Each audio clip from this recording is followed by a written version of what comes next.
अस्सलाम वालेकुम नाज़रीन, मैं फ़खर आसिफ बाजवा और वेलकम कर रहा हूँ एक स्पेशल एपिसोड पे क्रिकेट दीवाने की। आज हमने दावत दी है लाहौर कलंदर्स, जो कि पाकिस्तान सुपर लीग की एक मकबूल तरीन एक फ्रेंचाइज है। पूरी दुनिया में उसके फैंस के हवाले से काफ़ी ज़्यादा मशहूर है। उस टीम के COO और टीम मैनेजर लाहौर कलंदर्स समीन राना साहब को हमने आज अपने शो में दावत दी है। काफ़ी ज़्यादा बातचीत होगी उनसे। PSL 6 जो अभी सीजन शुरू होने जा रहा है उसके हवाले से, जो ड्राफ्ट हुआ उसके हवाले से, आमतौर पर जो क्या रूटीन चल रही है आजकल, तमाम डिस्कशन आपके साथ की जाएगी। समीर राना साहब, अस्सलाम वालेकुम, वेलकम टू द शो। जी वालेकुम सलाम फ़खर, अदनान और Umair. Thank you for inviting. Thank you Sameer साहब कमिंग। और साथ मेरे साथ अदनान हैं और उमैर भाई, दो क्रिकेट दीवाने मौजूद हैं। अस्सलाम वालेकुम उमैर भाई और अदनान, क्या हाल चाल है? वालेकुम सलाम। सिंह भाई, कैसे हैं आप? एक्चुअली वालेकुम। ये बिल्कुल PSL जब ठीक ठाक। स्टार्ट हुआ था, हम उस वक्त भी कोशिश कर रहे थे आपको करने की, लेकिन वो इवेंचुअली इंटरनेट का मसला हुआ था। और उसके बाद आपको पता है, इतने फैंस ने हमारे साथ मुझे DMs किए हैं कि आप तो कह रहे थे समीर राना का इंटरव्यू आ रहा है, आप आया नहीं, उसके बाद आप मुझे फेक न्यूज क्यों फैलाते हैं, और ये वो यकीन करें बड़ा मुश्किल हो गया था। तो इतनी ज्यादा उस वक्त भी डिमांड थी, और अब इसलिए आप बड़े मुश्किल से हाथ आते हैं, आपकी डिमांड हमेशा ही ज्यादा होती है।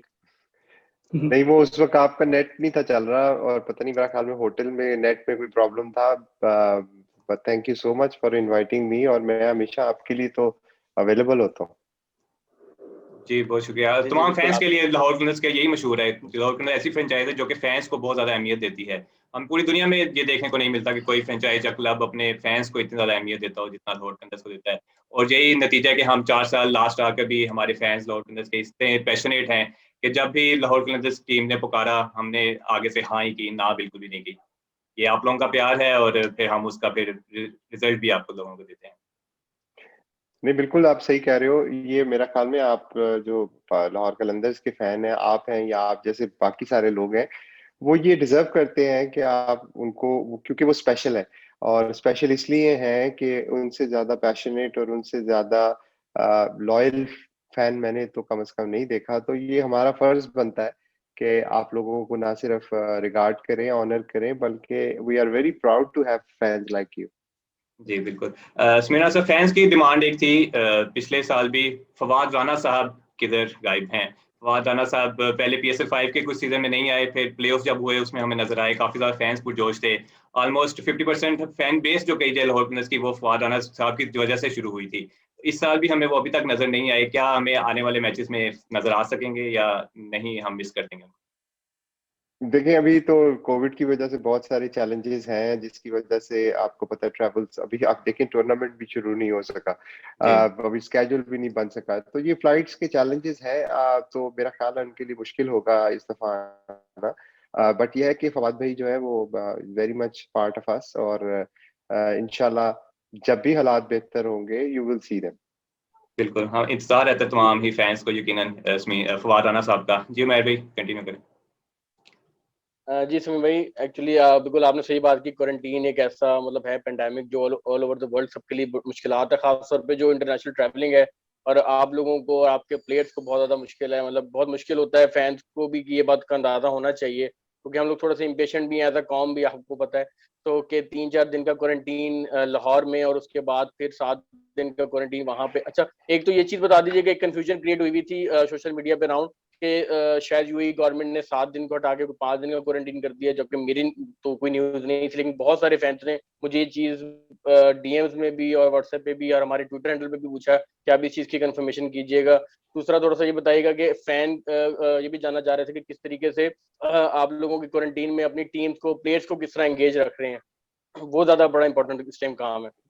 तो दोनों इम्पोर्टेंट क्वेश्चन है। पहला क्वेश्चन ये है कि जो 7 डे का क्वारंटीन पीरियड है, वो यूएई गवर्नमेंट की रिक्वायरमेंट नहीं है, वो पाकिस्तान क्रिकेट बोर्ड की रिक्वायरमेंट है। यूएई गवर्नमेंट की रिक्वायरमेंट 5 दिन का क्वारंटीन है।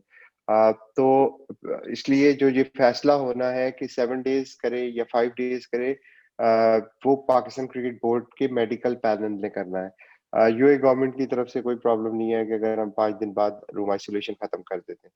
अब ऑब्वियसली पाकिस्तान क्रिकेट बोर्ड की जो मेडिकल पैनल है वो इसको देख रहा है, और अनकरीब होपफुली देखिए जो भी फैसला होगा वो इसी बात को मद्देनजर रख के होगा कि कम से कम रिस्क लिया जाए, कम से कम इसमें हमारे लिए प्रॉब्लम्स आए। तो 5 दिन हो या 7 दिन हो, मेरा ख्याल है जो सेफेस्ट ऑप्शन है वही लेनी चाहिए। और दूसरा क्वेश्चन उमैर आपका क्या था? दूसरा ये था कि ड्यूरिंग क्वारंटीन आप अपने प्लेयर्स हाँ, को ड्यूरिंग एंगेज कितना क्वारंटीन करें, स्पेशली। यार जूम कॉल्स एक सब बड़ा अच्छा तरीका है एंगेज करने का। फिर हमारे जो ट्रेनर है मोइन, वो भी अभी तक लाहौर में है, बट इससे फर्क नहीं पड़ता क्योंकि वैसे ही सारे आइसोलेशन में थे, तो वो ऑनलाइन सेशन दे रहे हैं सारे प्लेयर्स को। मेरा ख्याल में कल शायद आपने हारिस की वीडियोस भी देखी होंगी कुछ, हमारे सोशल मीडिया ने अपलोड की थी। तो अच्छी बात यह है कि यहाँ पे जो रूम्स हैं उन रूम्स के साथ, हर रूम के साथ एक बालकनी है, और ये बीच के ऊपर, सी के ऊपर रूम होटल है। तो यहाँ पे शाम के टाइम पे या दिन के टाइम में जब भी प्लेयर्स को टाइम मिलता है, वो बालकनी में जाके एक्सरसाइज करते हैं। और उसका मकसद इसलिए है कि आपकी बॉडी जो है वो यूज टू हो सके इस वेदर के साथ, क्योंकि अब अगले जब भी 5 8 7 दिन में जब भी मैचेस शुरू होंगे, तो इन लड़कों ने इसी वेदर में खेलना है। तो हमने ये फैसला किया कि इनको हम बालकनीज में एक्सरसाइज करवाएं, और वो कर रहे हैं। कुछ आपने वीडियो देखी है, आज माज खान का भी एक पैकेज आएगा, आप वो भी देखेंगे। और इस तरह आने वाले दिनों में आप राशिद खान को भी देखेंगे, बैन को भी देखेंगे एक्सरसाइज करते हुए। बिल्कुल, काफी बिल्कुल। इंतजार है अच्छा इतबाक है संगमेश, इसका मैं थोड़ा इस चीज में। तो जी थोड़ा सा इसमें ऐड करूंगा, क्योंकि सुनने में आ रहा था कि आज ऑफिशियल एक न्यूज भी ये थी कि जो टूर्नामेंट है थोड़ा सा आगे चला गया है, 5 की जगह अब या 9 या 10 को स्टार्ट प्रोबेबली होने के चांसेस हैं। जो भी मामला चल रहे हैं सबको पता ही है। तो उस दौरान में अगर देखा जाए तो अगर 7 दिन का क्वारंटीन भी लगा लें तो आपके पास 6 से 7 दिन का एक टाइम मिल जाएगा टीम को, वहां पे जेलिन होने का भी, फिर प्रैक्टिस सेशन का भी। तो आप क्या समझते हैं कितना ज्यादा इंपॉर्टेंट है टाइम टीम को जेलिन करने, क्योंकि अब इतना टाइम रहेगा नहीं, क्योंकि अगर 10-11 दिन में आपको डबल हेडर्स भी हैं, गर्मी भी है, और आपको दोबारा से उस टीम का मोमेंटम पकड़ना है, तो आप कितना समझते हैं इस चीज यार ये सारा डिपेंड करता है कि फाइनल स्केड्यूल क्या आता है। ऑब्वियसली जो चैलेंजेस हैं वो वीजास के और फ्लाइट लैंडिंग के, वो हम सबको पता है, सारे चैनल्स के ऊपर मेरा ख्याल में काफी बात हो चुकी है इसके ऊपर। बट हमारे लिहाज से जब भी ये क्वारंटीन खत्म होता है, हमने कोशिश ये करनी है कि हम अपने प्लेयर्स को ज्यादा से ज्यादा ग्राउंड में लेके जा सकें, उनको ज्यादा से ज्यादा प्रिपेयर करवा सकें। और जहां तक टीम बॉन्डिंग और जेलिन की बात है, मैं समझता हूँ लाहौर कलंदर की जो अब कोर टीम बन चुकी हुई है, अब वो चैलेंजेस हमारे इतने नहीं हैं, क्योंकि ये वो लड़के हैं, फखर, शहीन, हारिस, सुहेल, माज, ये सारे एक लंबे अरसे से हमारे साथ चलते आ रहे हैं। और दूसरा, हाई परफॉर्मेंस सेंटर में भी ये सारा साल ही हमारे साथ एंगेज रहते हैं। तो वो जो चैलेंजेस होते हैं टिपिकल फ्रेंचाइज के, कि उन्होंने इधर उधर से बंदे इकट्ठे करके तो 5 4 दिन में टीम बॉन्डिंग करनी होती है, हमारा लकीली हमारे लिए ये शायद थोड़ा आसान होगा, क्योंकि ये सारे लड़के जो हैं ये हमारे साथ ही हैं पिछले 2 3 सालों से। सही। जी अदनान। जी इसमाइल भाई, उम्मीद है आप खैरियत से होंगे। सवाल ये था कि आप लोग जिस तरह से पीडीपी पे काम कर रहे हैं, पीडीपी में प्लेयर्स डेवलपमेंट कर रहे हैं, प्लेयर्स को बना रहे हैं, तो काफी ज्यादा लोगों के जहनों में ये है कि अभी तक लाहौर ने जिस तरह से प्लेयर्स दिए हैं, जिसमें हारिस है, दानियाल है, दिलबर है, ये आगे पाकिस्तान का फ्यूचर है। तो अभी तक हमें ज्यादातर लाहौर की टीम में जो है वो बॉलर्स नजर आएंगे। बॉलर्स आगे हमें ज्यादा लग रहा है कि लाहौर की तरफ से हमें पाकिस्तान टीम को मिल सकते हैं। तो इन फ्यूचर हमें आप बताएं कि क्या बैट्समैन भी उस तरह से हमें नजर आ रहे हैं जो आपने अभी ऑनलाइन भी ट्रायल्स लिए हैं, तो उसमें भी ऐसे कोई फ्यूचर स्टार्स हमें मिल सकते हैं जो जिस तरह से हमें पाकिस्तान टीम को अभी जरूरत भी है बैट्समैन की और पावर हिटर्स की नीचे जरूरत है, तो उस हवाले से क्या डेवलपमेंट हो रही है हमारे हाई परफॉर्मेंस सेंटर में जो लाहौर में है कलंदर्स का? तो उस हवाले से थोड़ा सा आप बताएं अवाम को। अच्छा, देखो इसमें लाहौर कलंदर ने किया, उसके प्लेटफॉर्म से कुछ बैट्समैन भी आए हैं सामने। सोहेल अख्तर एक उसकी मिसाल है, जो हमारे कैप्टन भी हैं। बिल्कुल। फिर ऑब्वियसली फखर जमान क्रिकेट पहले भी खेलते थे और डोमेस्टिक भी खेलते थे, लेकिन लाहौर कलंदर ने ही उनको ब्रेक थ्रू दिया था पाकिस्तान सुपर लीग में, और उसके बाद ही वो पाकिस्तान टीम के लिए क्वालिफाई किए थे। अगर आप बिल्कुल। ऐसे प्लेयर की बात करें जो बिल्कुल अननोन हो, और जिस तरह हारिस थे और वो फिर लाइमलाइट में आए और बैट्समैन हो, तो मेरे ज़हन में एक बड़ी अच्छी उसकी मिसाल है, वो मोहम्मद फैजान है। फैजान को हम बहुत ज्यादा हाईली रेट करते हैं, और मैं ये समझता हूँ कि फैजान में वो स्किल्स हैं कि वो आपको इंटरनेशनल लेवल पे खेल के प्रूव कर सकते हैं। अनफॉर्चुनेटली उनको मौके जो हमने दिए वो हमने बहुत लिमिटेड मौके इस तरह से दिए कि उनको 7वें 8वें नंबर के ऊपर हमने ज्यादा खिलाया, क्योंकि टीम का कॉम्बिनेशन इंपॉर्टेंट होता है। बट अगर आप स्किल की बात करें तो फैजान एक ऐसे हैं जिनके अंदर स्किल है। उसके अलावा अगर आप आगा सलमान की बात करें तो आगा सलमान नो डाउट डोमेस्टिक खेलते थे, लेकिन लाहौर कलंदर के हाई परफॉर्मेंस सेंटर में उन्होंने काफी प्रैक्टिस करके जो पिछला सीजन खेला उसमें उन्होंने काफी इम्प्रूवमेंट की। और अब जो आने वाले लड़के हैं उसमें हमारे पास काफी ऐसे नौजवान हैं। सिर्फ फर्क यह है कि जब आप बैट्समैन की बात करते हैं तो बैट्समैन को बनने के लिए काफी ज्यादा टाइम और स्किल और रिसोर्स चाहिए होता है। बॉलर तो ये है कि वो फील्ड के अंदर भी बॉलिंग कर लेगा, घर की छत पे भी बॉलिंग कर लेगा, बट बैट्समैन जो है उसको इंफ्रास्ट्रक्चर चाहिए, उसको प्रॉपर सेटअप चाहिए, जो अब हमने लाहौर कलंदर हाई परफॉर्मेंस सेंटर में बनाया। नेट है, बॉलिंग मशीन्स है। तो अब हमें बड़ी उम्मीद है कि आने वाले सालों में आप देखेंगे कि लाहौर कलंदर के प्लेटफॉर्म से अननोन बैट्समैन भी आपको मिलेंगे, जो कि कहीं नहीं थे और अब इंशाल्लाह लाइमलाइट में आएंगे। बिल्कुल, यहाँ पे थोड़ा सा ऐड करना चाहूंगा। एक फैन का इसी पे सवाल था, तो आपने उसमें मेरे ख्याल में पहले ही एक्सप्लेन कर दिया। उसने ये पूछा था कि आप टेप बॉल से बॉलर्स ला रहे हैं तो वो हमारे आगे फ्यूचर स्टार्स बन रहे हैं। हारिस का उन्होंने जो है वो एग्जांपल के तौर पर रखा, और दिलबर का। तो ऐसे ही कह रहे हैं कि और प्लेयर्स भी हैं जो काफी ज्यादा टेप बॉल में हिटिंग करते हैं। तो उसमें मेरे ख्याल में आपने एक्सप्लेन कर दिया कि वो आगे इन्हें ज्यादा डेवलपमेंट की जरूरत होती है। तो वो ये चाह रहे थे कि अगर बॉलर्स ले रहे हैं तो आप उन्हें, जैसे उनने एक और एग्जांपल दिया इंडिया से कि पांड्या और जो करनाल है वो दोनों टेप बॉल से ही आए हैं, और हफीज की भी उन्होंने दिया कि वो बहुत बड़े प्लेयर थे शुरू से टेप बॉल के, तो आगे आके हिटर्स बने। तो अभी जो आप ट्रायल्स ले रहे हैं, क्या आप देख रहे हैं कि कोई टेप बॉल से बैट्समैन जो है आपकी नजर में हो जो आए और आगे पाकिस्तान के लिए पिंच हिटर्स का रोल अदा करे? ये जिनकी मैं बात कर रहा हूँ फैजान, वो भी टेप बॉल के काफी मशहूर प्लेयर है और उनकी भी हिटिंग एबिलिटी वही टेप बॉल वाली है। तो ना सिर्फ टेप बॉल क्रिकेट से आपको बॉलर्स मिले हैं बल्कि बैट्समैन भी मिले हैं, और कुछ ऐसे बैट्समैन थे जो टेप बॉल में बहुत अच्छे थे और उनको हमने ट्राई भी किया था। एक मेरे ज़हन में शायद नाम आ रहा है, तैमूर उनका नाम था। वो अबू तैमूर धाबी मिर्जा। में हमारा हाँ जी, एक अबू धाबी में हमारा टूर्नामेंट हुआ था, वहां पे हमने उनको ट्राई भी किया था। लेकिन फिर वही बात आ जाती है कि जो बॉलर है उसको वो जरा जल्दी ग्रूम हो जाता है, जबकि बैट्समैन के ऊपर आपको बहुत ज्यादा इन्वेस्ट और मेहनत करनी पड़ती समीन अगर भाई, कमिंग बैक टू द मतलब थोड़ा सा मैं उसको वापस लाता हूँ। जो रिप्लेसमेंट ड्राफ्ट हुई है जिसको लोग ज्यादातर सुनना भी चाह रहे थे, सबसे पहले तो मुझे ये बताएं जो आपकी रिप्लेसमेंट ड्राफ्ट पे पिक्स हुई हैं, आप उस पर सेटिस्फाइड हैं? और जो आप चाह रहे थे कि एरियाज हमने टीम में कम्बिनेशन में, क्योंकि मुझे अभी भी आपका कोड याद है कि कई दफा आप डेविड वीजे का जब आपने लिया था तो थोड़ा सा हम लोगों का वो हो रहा था कि ये क्यों उन्होंने डायमंड में पिक किया था। लेकिन आपने मुझे उस वक्त बताया था कि बेसिकली हम लोगों ने जो सीखा है वो यही सीखा है कि अब हम किसी बड़े नाम की बजाय हम टीम कम्बिनेशन के ऊपर जाते हैं और अपने सेंटिमेंट्स और अपने जज्बात को साइड पे रखते हैं। तो उस हिसाब से जो आपकी एक, क्योंकि अब सिर्फ बेंटन के अलावा तकरीबन सारे प्लेयर्स ही देखा जाए तो नहीं है, राशिद खान के अलावा। राशिद खान तो एक हमारी एक लक है हमारी, और एक उनकी बहुत बड़ी कमिटमेंट है जिसकी वजह से वो आए हैं, और उसका भी थोड़ा सा आपको लाजमी ऐड करना पड़ेगा। तो उसमें ये कि मैं जानना चाह रहा था कि एक तो ये बता दीजिएगा कि आप उन पिक से खुश हैं, और दूसरा ये कि कोई ऐसा प्लेयर था ड्राफ्ट में जो जिसको आप पिक करना चाह रहे थे जो कि नहीं हो पाया।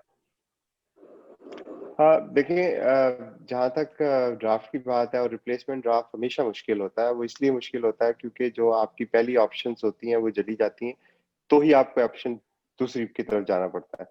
तो उसमें फिर आपके पास ज्यादा मार्जिन नहीं होता कि आप अपनी ख्वाहिशात को पूरा कर सकें। लेकिन मैं समझता हूँ कि जो हमें रिप्लेसमेंट मिली वो काफी ज्यादा अच्छी है, क्योंकि हमारा बैलेंस जो है टीम का वो मेंटेन रहता है उन रिप्लेसमेंट से। फॉर एग्जांपल जेम्स फॉकनर को अगर आप देखें तो is a very good bowler and very good batsman lower down the order as well.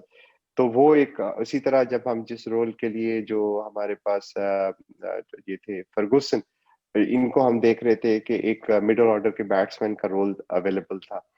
तो आप कोशिश यही करते हैं, जैसा मैंने आपको पहले भी बताया, कि आप अपनी टीम के बैलेंस को कंसिडर करते हैं। और अच्छा आपको याद है डेविड वीजा वाला टाइम, क्योंकि बहुत सारे लोग आप भूल गए हैं कि वो टाइम क्या था। और हमें काफी ज्यादा क्रिटिसाइज भी किया गया था जब मैंने डायमंड में उनको रिटेन किया था और जी डायमंड की जी। कैटेगरी ब्लॉक हो गई थी। टॉम बेंटन के ऊपर काफी ज्यादा लोगों ने कहा था कि ये क्या कर दिया है, ये पागल हो गए हैं, इनको डेविड वीजा को तो आप सिल्वर में उठा लेते। आज सारे वही लोग ये कह रहे हैं कि डेविड वीजा जो है वो वन मैन आर्मी है लाहौर कलंदर की। तो देखे, ट्रस्ट की बात होती है, अपनी मैनेजमेंट पे भी ट्रस्ट करें, आपके जो डिसीजन मेकर्स हैं उन पे भी ट्रस्ट करें। फैंस हमेशा ऐसे ही होते हैं, फैंस की जो बातें होती है उसको कोई मैं बुरा नहीं मनाता, वो उनका प्यार होता है, वो ठीक है, उनको फुल स्टोरी नहीं पता होती। लेकिन अच्छी आपने मुझे याद करा दिया डेविड वीजा का, वो टाइम मुझे बहुत अच्छी तरह याद है। मुझे बल्कि ट्विटर पे किसी ने पूछा था कि please explain why you have not taken Ben, जो थे उनके Tom Benton. Benton. Tom Benton. हालांकि जी टॉम बेंटन को टी10 से पहले तो कोई नहीं जानता था, और टी10 में हमने ही उनको रखा था। That was his first overseas assignment, उससे पहले तो किसी के वो साथ नहीं खेले थे। तो ये बाज दफा थोड़ा सा हमें, चूंकि हम फैंस हैं, मैं भी खुद भी फैन हूँ और मैं क्रिकेट का देखता रहता हूँ, टीवी पे भी देखता रहता हूँ, लोग एक्सपर्ट ओपिनियन देते हैं, लेकिन बिल्कुल देनी चाहिए, लेकिन थोड़ा सा एक पेशेंस जरूर रखनी चाहिए कि जो लोग ये काम कर रहे हैं उनको भी हो सकता है कुछ चीजें पता हो। बिल्कुल, इसी पे फैंस के वाले से ऐड करूँ, कंफ्यूजन हो जाती हैं। अभी रिप्लेसमेंट ड्राफ्ट भी जब हुआ तो आपने शकीबुल हसन को पिक किया आंड्रे रसल को छोड़कर। तो हमें क्योंकि इनसाइड न्यूज़ थोड़ी बहुत आइडिया थी, हमने उन्हें काफ़ी ज़्यादा उनको बताया कि आंड्रे रसल अवेलेबल नहीं थे उतने मैचेस के लिए जितने शकीबुल हसन अवेलेबल थे। और हमने फिर क्विक इन्फो पे एक आर्टिकल भी आया था, उसमें भी ये लिखा हुआ था कि रसल जो है वो लिमिटेड टाइम के लिए अवेलेबल है, शकीबुल हसन ज़्यादा टाइम के लिए अवेलेबल है। तो मैं चाहता हूँ कि आप भी इस प्लेटफॉर्म से क्लियर कर दें ये बात कि उस टाइम पर रसल कम अवेलेबल थे, इसलिए हमने शकीबुल हसन को पिक किया था। ये काफी ज्यादा कंफ्यूजन अभी भी फैंस के दिलों में मौजूद है। नहीं नहीं, बहुत अच्छा क्वेश्चन आपने पूछा है, एंड आई एम ग्लैड कि आपने ये सवाल पूछा है। ऑब्वियसली हमारी पहली पिक थी रिप्लेसमेंट ड्राफ्ट में, और बड़ा टेम्पटिंग, एंड्रे रसल का कौन फैन नहीं है, मैं भी बहुत बड़ा फैन हूँ, हम सब फैन हैं, और ऑब्वियसली जो उनकी स्किल्स हैं, और फिर डेविड वीजा नहीं है हमारे पास, सो एक दिन में आता है वो great, this is a like for like combination, वो रिप्लेसमेंट मिल गया आपको। हमें भी यही लग रहा था, हम भी यही सोच रहे थे कि यार पहली बारी रसल को ले लेते हैं। फिर हम देखते थे कि अच्छा, उसके साथ साथ हमारे पास लेफ्ट आर्म स्पिनर भी कोई नहीं है, क्योंकि समित भी नहीं आ रहे। अब हमें, हमारा चैलेंज ये बन रहा था कि पहली पिक में हम दो तो पिक नहीं कर सकते थे, एक को पिक करना। फिर सेकंड स्टेज आती है, फिर हम कहते हैं कि देखते हैं कि अच्छा, जिन कंडीशंस में हमने खेलना है वहां पे हमारी टीम के लिए क्रिटिकल फैक्टर कौन है। हमारे पास लेफ्ट आर्म स्पिनर की बिल्कुल ही गैप बन रहा था, और दूसरा अवेलेबिलिटी की जो आपने बात की, राशिद जो थे वो पूरी टूर्नामेंट के लिए अवेलेबल थे, शकीबुल अनफॉर्चुनेटली वो हसन, पूरे के लिए गायब हो गए। शकीबुल हसन, और जो एंड्रे रसल ये थे अनफॉर्चुनेटली उनका, हुआ, ये फॉर्चुनेटली हुआ ये, क्योंकि अगर हमने रसल उठाए होते तो हम फिर राशिद को वापस ना बुला सकते, क्योंकि हमने शकीब उठाए देखिए हुए जो थे, वो अल्लाह करता अनअवेलेबल है, हो गए और फिर राशिद वापस आ गए। बिल्कुल सही कहा है आपने, जो जो जब आपकी नीयत साफ होती है तो अल्लाह आपकी मदद करता है। तो फिर एक तो वो अवेलेबिलिटी, वो उन्होंने साउथ अफ्रीका की सीरीज थी और इस पे काफी होमवर्क हुआ। हमने अपने साउथ अफ्रीका में जो फ्रेंड्स हैं उनको भी रीच आउट किया ये कंफर्म करने के लिए कि सीरीज के होने के चांसेस कितने हैं, उसकी डेट्स क्या हो सकती हैं।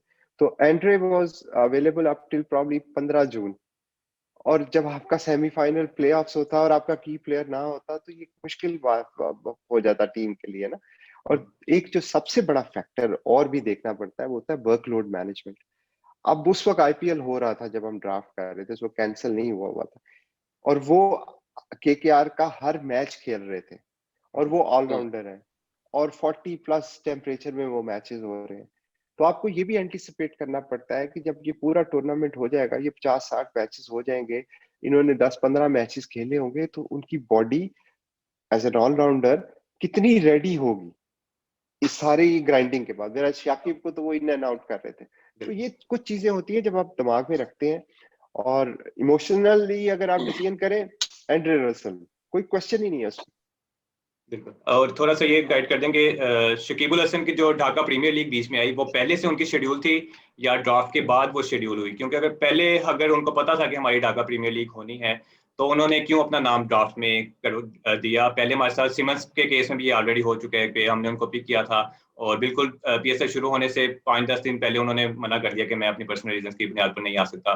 तो कितना इफेक्ट ये भी पड़ता है टीम पर कि आप एक प्लेयर पिक किया था, आप अपने कॉम्बिनेशन से एक पिक हो जाती है, फिर आप रिप्लेसमेंट ड्राफ्ट या मेन ड्राफ्ट भी उस हवाले से बाकी करते हैं कि ये हमारी स्लॉट पक्की हो गई है, हम अपने बाकी स्लॉट्स को पूरा करना है। कितना इफेक्ट पड़ता है ये टीम पर, और ढाका प्रीमियर लीग का शेड्यूल पहले अनाउंस था या नहीं था, ये बता। देखिए शाकिब से हमने ऑब्वियसली पूछा था कि वो अवेलेबल है, अदरवाइज हम अपनी पहली पिक कभी भी उन पे जाया ना करते। उन्होंने हमें एश्योरेंस दी थी कि वो फुली अवेलेबल है, पाकिस्तान क्रिकेट बोर्ड को भी उन्होंने एश्योरेंस दी थी कि वो फुली अवेलेबल है। आई डोंट नो क्या वजह हुई जिसकी वजह से उन्होंने अपना नाम पुल आउट कर लिया, बट ऑब्वियसली वो कहते हैं ना कि हर काम में अल्लाह की बेहतरी होती है, जिस तरह आपने भी कहा। तो राशिद का तो it's like a dream coming true. Any given day Rashid Khan तो मेरी लिस्ट में नंबर 1 होंगे, दुनिया में कहीं पे भी मैं अगर हूँगा तो। मैं तो इससे ज्यादा बेहतर तो मैं कोई ड्रीम कर ही नहीं सकता था। तो जो वो डिसअपॉइंटमेंट हुई, वो अल्लाह ने राशिद की सूरत में उसको ओवर कंपनसेट कर दिया। बिल्कुल जी अदनान। जी जी इसमिन भाई, एक क्वेश्चन ये था कि जैसे हमने पहले रिप्लेसमेंट ड्राफ्ट में जोए बर्न्स को लिया, फिर हमने दूसरे फॉल्कनर को भी लिया, उसके बाद जोए बर्न्स गए और हमने अब दोबारा जब ड्राफ्ट हुआ तो उसमें फिर हमने ऑस्ट्रेलियंस को पिक किया है। तो क्या समझते हैं, कुछ लोगों के जहनों में ये है कि या तो लाहौर में इस वक्त बेन डन खेल रहे हैं तो ड्राफ्ट में उनका भी कोई इन्फ्लुएंस है, या कुछ इस तरह समझ रहे हैं कि शायद उनका सिडनी थंडर या जिस तरह से हमारा लाहौर का कुछ प्लेयर्स के कॉन्ट्रैक्ट करवाते हैं आप लोग दूसरी लीग्स के साथ या दूसरी टीम्स के साथ वहाँ बिग बैश में, तो क्या उनका भी कोई इस तरह का कॉन्ट्रैक्ट है लाहौर के साथ के पिक्स वगैरह के हवाले से कि कोई प्लेयर्स आप उनसे बातचीत करके या वो इस तरह से पिक करवाते हैं? नहीं, ऐसा नहीं होता। कोई किसी से प्लेयर पिक नहीं करवा सकता, क्योंकि at the end of the day ये एक पूरा टीम इन्वॉल्व होती है। और वैसे भी हमारा कोई ऐसा कॉन्ट्रैक्ट नहीं है कि हम उनके प्लेयर खिलाएं और वो हमारे प्लेयर खिलाएं। एक्सचेंज प्रोग्राम हमारा था, वो एक्सचेंज प्रोग्राम खिलाने का नहीं था, वो ट्रेनिंग का था। जब टीम ठीक जाती थी वहां पे तो वो ट्रेनिंग के लिए जाती थी। तो ठीक। पहली बात तो मैं आपको ये क्लियर कर दूं। दूसरी बात, बेन डंग का कोई रोल नहीं था सिलेक्शन के अंदर। ऑब्वियसली वो तो ऑस्ट्रेलिया में बैठे हुए थे। ये सिलेक्शन जो आप जब करते हैं तो आप अवेलेबल देखते हैं ना। अब आप लिस्ट, मुझे एक फैन से ना हमेशा एक बात पे मैं चाहता हूँ कि काश मैं उनको गाइड कर सकूं। जब हम कोई सिलेक्शन करते हैं तो नीचे जो कमेंट्स में हम देख रहे होते हैं तो कहते हैं मैक्सवेल को क्यों नहीं लिया। वो आपने वो, मतलब ऐसे ऐसे नाम आते हैं जो लिस्ट में ही नहीं होते। तो मैं चाहता हूँ कि फैंस थोड़ा सा, जहाँ पे पैशन इतना ज्यादा है, थोड़ा सा होमवर्क भी करें, क्योंकि ग्लेन मैक्सवेल को कोई भी दुनिया का बंदा अगर वो ड्राफ्ट में होंगे तो कभी भी नहीं छोड़ेगा, रेस्ट अश्योर्ड। जब अभी भी कमेंट आया हुआ है, इज एबीडी कमिंग? देखिए, अब वो उनकी मोहब्बत है, उनका प्यार है, लेकिन मैं ये चाहता हूँ कि आप बिल्कुल उसके साथ साथ, क्योंकि आपको क्रिकेट का इतना शौक है, आप अपने नॉलेज को भी इनहेंस करें ना, ताकि फिर एक आप क्वालिटी की चीज आपके पास हो। तो ड्राफ्ट लिस्ट में जो ऑप्शंस अवेलेबल थी, उनमें से हमने बेस्ट पिक किए। ऑस्ट्रेलियन को या एक पर्टिकुलर नेशनैलिटी को प्रेफर करना कभी भी मकसद नहीं था। मकसद ये था कि आपके पास जो ऑप्शंस अवेलेबल थी, अब ऑब्वियसली ऑस्ट्रेलिया जो खेला होगा या जो बिग बैश खेला हुआ है लड़का, उसका एक्सपोजर ज्यादा होगा एज कंपेयर टू उसके जो फॉर एग्जांपल इतनी क्रिकेट नहीं खेले, कनाडा से हैं या स्कॉटलैंड से हैं या आयरलैंड से हैं। तो यहाँ पे ये चीजों को भी आप फैक्टर में रखते हैं। तो बैन की नंबर 1 कोई इनपुट नहीं थी इसमें। हाँ, ये जरूर था कि जो हमारे ऑस्ट्रेलिया में फ्रेंड्स हैं, जो मुख्तलिफ क्लब्स में हैं, जिनके साथ हमारे कॉन्ट्रैक्ट्स हैं, उनसे हमने जरूर पूछा था कि किस प्लेयर की फॉर्म एंड फिटनेस क्या है, और वो हमने डाटा और इनपुट जरूर ली थी। और उसी की बेसिस पे फिर हमने उनके साथ डिस्कशन करके कि कौन हमारे लिए, हमारी रिक्वायरमेंट क्या है, तो ये नाम हमारे पास है, हमने उनकी इनपुट जरूर ली थी। चलें, सही हो गया। जिस तरह से अहमद जावेद ने क्वेश्चन किया था, तो उम्मीद है कि उन्हें क्लियर हो गया होगा कि क्या कुछ वजूहात होती हैं, उस बेस पर ये प्लेयर्स को लेते हैं। अहमद जो अच्छा जावेद है समीन ये question- समीन भाई, बिल्कुल आपका ये जो गिला है फैंस के साथ बिल्कुल मुनासिब है, लेकिन एक थोड़ा सा फैन का गिला भी ये है कि देखें, वो ये गिला, देखें हम लोगों को तो काफी चीजों का आइडिया होता है, लेकिन हर फैन जो है ना इतना ज्यादा इंसाइट नहीं होता। अब आप ये देखेंगे पीसीबी, अब आप एयरवे न्यूज की बात कर लें कि मैं सॉरी नाम यहाँ पे ले रहा हूँ, लेना नहीं चाहिए। नॉर्मली क्या उन्होंने डीजे ब्रावो और सुनील नारायण की एक ब्रेक थ्रू किया था बकायदा तौर पे एक न्यूज चैनल ने, क्योंकि हम लोगों के पास ड्राफ्ट तो पीसीबी जो है ना या तो 11th आवर देता है या तो उसके अंदर हमें पता ही नहीं होता कि बेसिकली ज्यादातर प्लेयर्स अवेलेबल कौन से हैं। तो प्लेयर या तो जब तक अवेलेबिलिटी हर इतनी ज्यादा पब्लिक जैसे पहले की जाती थी, अब इतनी ज्यादा उस तरीके से फ्रिक्वेंटली या इतनी ज्यादा नहीं पहले की जाती, जिसकी वजह से ये कंफ्यूजन कहीं ना कहीं एक नॉर्मल फैन के उसमें क्लियर वो होती है। और इवन के जो पिक ऑर्डर है रिप्लेसमेंट ड्राफ्ट में वो भी कई दफा नहीं पता लग पा रहा होता। तो ये कहीं ना कहीं थोड़ा सा उभाम पीसीबी की तरफ से भी होता है, जिसकी वजह से ये चीजें कहीं ना कहीं आती हैं। और नहीं, मैं अदनान के जो आपके जी जी गिले बोले से बोले। बिल्कुल एग्री करता हूँ और मेरा हरगिज ये मकसद नहीं है। मैं आपकी बात से एग्री करता हूँ क्योंकि बहुत सारी इंफॉर्मेशन फैंस के पास नहीं होती, लेकिन मैं ये सिर्फ कहता हूँ कि वो जजमेंट पास करने से पहले एक दफा सोच लें। मतलब मुझे कोई इतराज नहीं है कि अगर वो अपना ओपिनियन रखते हैं कि हम ये क्यों कर रहे हैं वो क्यों कर रहे हैं, वो ठीक है, लेकिन जज ना करें। जज करने से पहले एक दफा सोच लें कि ये हो सकता है इन्होंने भी सोचा हो कि वी डिविलियर्स को ले लेते हैं, जो कि आई नहीं ड्राफ्ट में। नहीं, ये बात तो खैर आपकी बिल्कुल सही। अच्छा अदनान बेसिकली जो क्वेश्चन पूछना चाह रहा था कहीं ना कहीं बीच में रह गया, मैं थोड़ा सा आपको रिवाइंड करके पूछ लेता हूँ। एक्चुअली क्वेश्चन पहले बात तो मैं पूछना चाह रहा था कि टिम डेविड की जो पिक से लॉर्ड कलिंदर की मैनेजमेंट कितनी एक्साइटेड है, और अगर ज्यादा एक्साइटेड है तो क्या जो हमने जो बर्न्स को हमने पहले पिक किया था उस वक्त भी ओबियसली टिम डेविड अवेलेबल थे, तो हमने जो बर्न्स को प्रेफर किया टिम डेविड पे उस सेकंड फर्स्ट रिप्लेसमेंट ड्राफ्ट पे, तो आपको क्या लगता है, क्योंकि हमें डेविड वीजे की कमी का कोई ऐसा पावर हिटर चाहिए था, और हमारे पास जैसे कि आपको पता है कि नंबर ऑफ हमारे पास ऑप्शन हैं अवेलेबल ओपनर्स के लिए, तो ये हम अगर पहले उसमें पिक कर ले तो आपको आप ज्यादा बेहतर नहीं होता है? आप किस बिल्कुल ठीक कह रहे हो। हमने जब पिक किया था जो वन को, तो उनका एक स्पेसिफिक रोल जेन में रखा था, वो ओपनर का नहीं था। और वही अच्छा। इनपुट हमें ऑस्ट्रेलिया से भी मिली थी कि अभी अब आप आने वाले दिनों में देखेंगे कि वो ऑस्ट्रेलिया के क्लब की तरफ से खेल रहे हैं, बिग बैश, और वो क्लब जो है उनको नंबर 5 पे ही खिलाएगा। तो वो उसके लिए मेंटली प्रिपेयर्ड है, उनकी प्रेपरेशन हुई हुई है। तो ऑब्वियसली हम सब ने उनको टेस्ट क्रिकेट खेलते देखा ना, तो हम तो कहते हैं यार ये तो ओपनर है, इसको कहाँ ले लिया इन्होंने। लेकिन जो ऑब्वियसली प्लेयर एक दफा मैच खेल के जब वो ऑफ सीजन होता है तो कुछ ना कुछ तो कर रहा होता है ना। तो उन्होंने अपनी गेम पे वर्कआउट किया है सारा नंबर 5 की पोजीशन को लेके, और उनकी स्किल्स और उनकी कैलिबर पे तो किसी को डाउट नहीं। हाँ, उनकी एक एक लिमिटेशन जो अभी तक लोगों को नजर आई है वो ये है कि जी ये टेस्ट मैच के प्लेयर हैं, ये टेस्ट मैच जी। ओपनर है, उनको लेबल लगा दिया गया। बट अब ऑब्वियसली ये उनके ऊपर है, और वो जो फीडबैक हमारे पास है, उन्होंने काफी काम किया अपनी पावर। आप मोहम्मद हफीज की मिसाल ले लें। हफीज भाई 2 साल पहले तक पावर हिटर तो नहीं थे। आप पुराने पीएसएल के मैच निकाल के देखें तो हफीज भाई was never a power hitter, but look what he has done to his batting. तो ये तो प्लेयर के ऊपर डिपेंड करता है, और वो तो माशाल्लाह 39-40 साल की उम्र में ये कर रहे हैं, तो जो बंस तो भी काफी यंग था।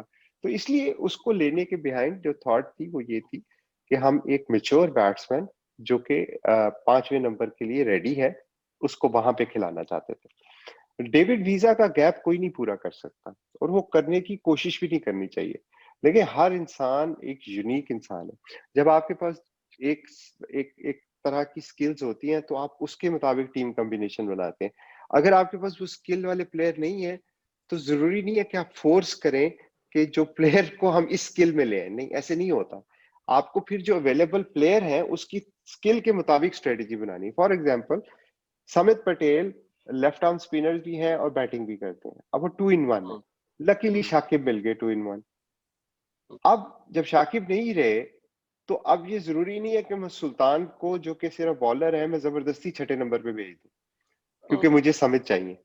आपको स्ट्रेटेजी डिवाइस करनी पड़ती है कि ठीक है, left arm spinner may be Sultan, and then here I bring a better और more steady batsman to compensate for the gap. तो this is how you plan the whole thing. अच्छा सिंह भाई, वो मोहम्मद इखलाक का हमने लास्ट में देखा था कि वो हमारे डगआउट में बैठे हुए थे। वो मैं कहता हूँ कि नॉर्मली कई दफा इस्लामाबाद जो है ना हमारे डगआउट में काफी झांकते हैं और वो उठा के ले जाते हैं प्लेयर्स को। तो फिल वो फिल सॉल्ट के बाद ये सेकंड मौका है। तो मैंने कहा आपसे जरूर पूछूंगा मोहम्मद इखलाक के बारे में कि वो क्यों नहीं पिक किया गया हमारी तरफ से, और वो कर्नल जाहिद जो है वो भी हमारे पास अवेलेबल है अबू धाबी में। Is it a reverse? इसलिए हमने कल को अभी तक खिलाया नहीं, कोई पिक ही ना कर ले। नहीं, आप देखें, ऑब्वियसली हर फ्रेंचाइज की अपनी स्ट्रेटजी होती है, हमें रिस्पेक्ट करनी चाहिए ना। हमारी ये है कि हम ऐसे ऐसे प्लेयर ढूंढते हैं जो लोगों को पता नहीं होते। कैमरन डेलपोर्ट जब पहली दफा लिया था, आपको शायद नाम भी ना पता हो उसका। और कलंदर ने पहले सीजन में जब कैमरन डेलपोर्ट लिया था तो लोग ये सोचते थे कि ये क्रिकेट खेलता क्या करता है। आज कैमरन डेलपोर्ट हर बंदा मांग रहा है। उसके बाद अगर आप फॉरेन की फिल सॉल्ट की आपने बात की, फिल सॉल्ट को तो काउंटी वाले भी नहीं तो जानते। हम जब उनको अबू धाबी लेके आए तो वही आपकी बात, कुछ दूरबीनें लगी हुई थी, वो पिक कर लिया। अब ड्राफ्ट ऐसा है तो हम कुछ नहीं कर सकते थे।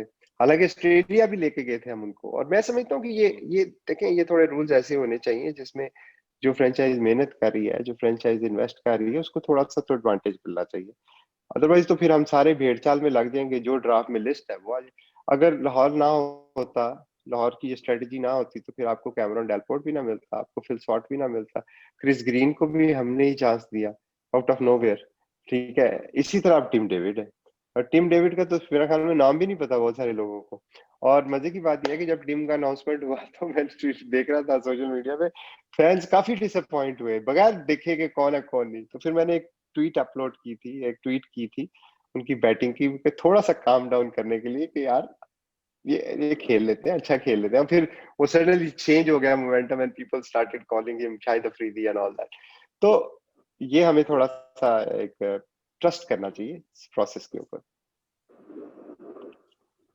लाहौर कलंदर का एक और भी यूनिकनेस है ना कि वो लोग पेशावर ज़ल्मी का बता रहे थे कि जी एंथम उन्होंने बड़ा पैसा लगाया ये वो, लेकिन जो एक हमारे दिल से निकल के वीडियो आई थी लाहौर कलंदर की एंथम की, तो उसके बारे में आपको कमेंट में लाजमी जाऊंगा, क्योंकि काफी लोगों ने मुझसे पूछा है कि ये लाजमी आपने पूछा है। इवन के साकिब ने भी मुझे अभी पर्सनल मैसेज करके पूछा कि समीम भाई से लाजमी पूछना है।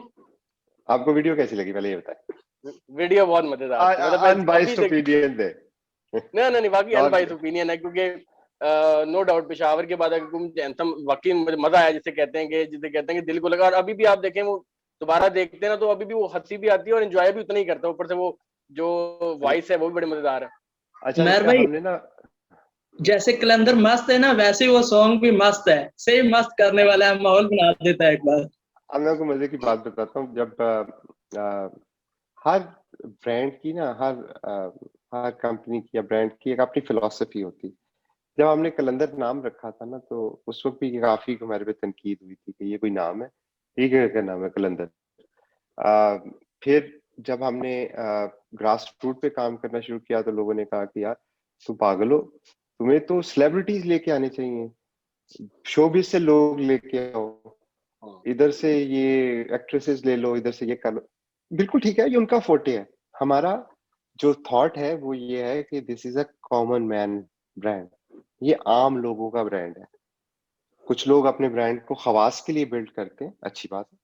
हम अपने ब्रांड को आम इंसान के साथ जोड़ना चाहते हैं, और वो हम मेरा ख्याल में काफी हद तक कामयाब रहे। आप तीनों की सूरत में मुझे नजर आ रहा है। ये आप लोग हमारे लिए जो हो ना, उन उस सेलिब्रिटीज हो, हमारे लिए हमारे कॉमन मैन सेलिब्रिटी, ये ब्रांड की फिलॉसफी है and this is what we believe in. तो coming back to the question, जो गाने का था, अच्छा गाना हमने बना लिया, इब्रार ने गा लिया, बड़ा अच्छा खूबसूरत गाना गाया। अब उस वक्त हम क्वारंटीन में जा चुके थे जब तक गाना रेडी हो। अब उसका वीडियो शूट का टाइम भी नहीं था। हमने नहीं किया कि हमने कैमरामैन टीम बाहर से बुला के शूटिंग करवा लें। हमने कहा यार वो थोड़ा सा मुश्किल होगा, क्योंकि चैलेंज होगा, प्रोटोकॉल, रिस्क, कोविड फैक्टर, ये नहीं करते। तो हमारी जो सोशल मीडिया टीम है उनको मैंने कहा कि यार इसकी हमें गाने की शूटिंग करनी है। और आई आई होप कि आपको वो मौका मिले आने वाले दिनों में। हमने एक बिहाइंड द सीन उसकी डॉक्यूमेंट्री बनाई हुई है, और फिर जब वो आप देखोगे ना वो लोग, तो वो जो खवास है शायद उनको पसंद नहीं आएगी, लेकिन जो आम लोग हैं ना उनको बहुत पसंद आएगी। उसमें नेचुरल है सब, जैसे वो दिलबर ने ऐसे ऐसे गर्दन की है, वो बताता है कि उसने क्यों की है। क्योंकि है फिर सोहेल ने एक थप्पड़ भी मारा है किसी को, वो भी है उसके तो अंदर। निशान तो अशरफ की वो किस भी बड़े है। मजे मजे की, जिशान अशरफ की केस भी है और बहुत सारी चीजें उसके अंदर है। वो हम इंशाल्लाह भी रिलीज करेंगे आने वाले दिनों में। तो मकसद सिर्फ ये था कि पाकिस्तान के अंदर क्रिकेट हो रही है, कोविड है, बड़ा सीरियस है, हर बंदा डरा हुआ है।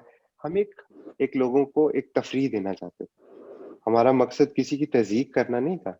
वो जो प्लेयर्स भी थे वो लोगों को एंटरटेन करने के लिए कह रहे थे, और पाकिस्तान का एक इमेज देना था कि जो पाकिस्तान में क्रिकेट हो रही है वो फन है। हमने उनको कैद नहीं रखा हुआ, हमने उनको जेल में नहीं रखा हुआ, ताकि ये मैसेज पूरी दुनिया को जाता है। अब हमारे यहाँ जो थोड़ी एलीट क्लास है उनको वो सर्टेन सेलिब्रिटीज चाहिए होती हैं, सर्टेन कैटेगरी चाहिए होती है, अदरवाइज वो हिट नहीं होता गाना। ये जो सॉन्ग था ना, ये आप जैसे फैंस के लिए है। ये उस एलीट के लिए नहीं है जिनको शायद सेलिब्रिटीज वो वाले चाहिए हो। हमारे लिए आप सेलिब्रिटीज हो, और मैंने आपको ब्रांड की फिलॉसफी भी बता दी।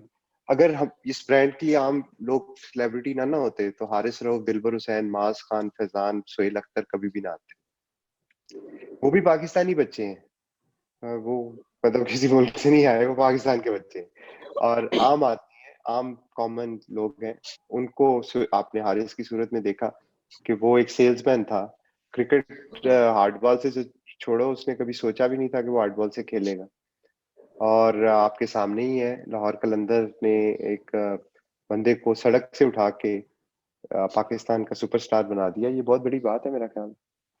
जी, और सही में इसमें थोड़ा सा ऐड, जी जी जी थोड़ा सा ऐड करूंगा इसमें कि इसमें दो आउटपुट बेसिकली हम और भी ऐड कर सकते हैं। एक तो प्लेयर्स की इसी अप्रोच के बाद आप ये देखेंगे जो प्लेयर्स की कमिटमेंट किस तरीके से ब्रांड की हर साल हमारे जो ओवरसीज प्लेयर्स हैं वो भी कितने ज्यादा जेन्युइन होते हैं, और हमारे जो फैंस हैं। अब आपने उस दिन बिल्कुल सही बात कह रहे थे कि एक कुछ टीम होती हैं जो कि जीतती हैं तो फैंस उनके साथ आते हैं। हम पिछले पूरे 4 साल हम हार भी रहे थे, लेकिन हमारी जो एक फैन बेस थी वो, क्योंकि हम इतने ज्यादा ग्राउंड लेवल पे इंटरलिंक थे, तो उस चीज से वो बढ़ती जा रही थी। और आज मेरे ख्याल में वन ऑफ द सबसे ज्यादा जिसकी फैन फॉलोइंग है, जिसकी स्ट्रॉन्ग फैन फॉलोइंग है, वो लाहौर कलंदर की मैनेजमेंट है, इसी अप्रोच की वजह से। इसमें एक और ऐड करूंगा, इवन हमने जो लिरिक्स भी था उस गाने का, उस पर भी गौर करें तो हमने ये बात नहीं की कि हम लाहौर के हैं। जैसे दूसरी फ्रेंचाइजीज या इवन पीजीएसएल की नहीं, ओवरऑल दुनिया में बात करते हैं, वो अपने अपने आप में रहते हैं कि हम इस्लामाबाद के हैं तो हम इस्लामाबाद को ही बढ़ा जाएंगे। हमने बात की है कि तुम जीतो या हम जीते, जीतेगा पाकिस्तान। हमने जो बात की है वो पाकिस्तान की है। लोर्गन्स का शुरू से यही रहा आप है ये कि देखो ना बात फखर, पाकिस्तान की करते हैं। ये सॉरी फखर, आपकी बात काट रहा हूँ, लेकिन देखो ये आपने जो बात की है ना, ये मेरा रिवॉर्ड है। ये हमारा रिवॉर्ड है, क्योंकि हम मेरे आपसे तो कभी बात नहीं की कभी।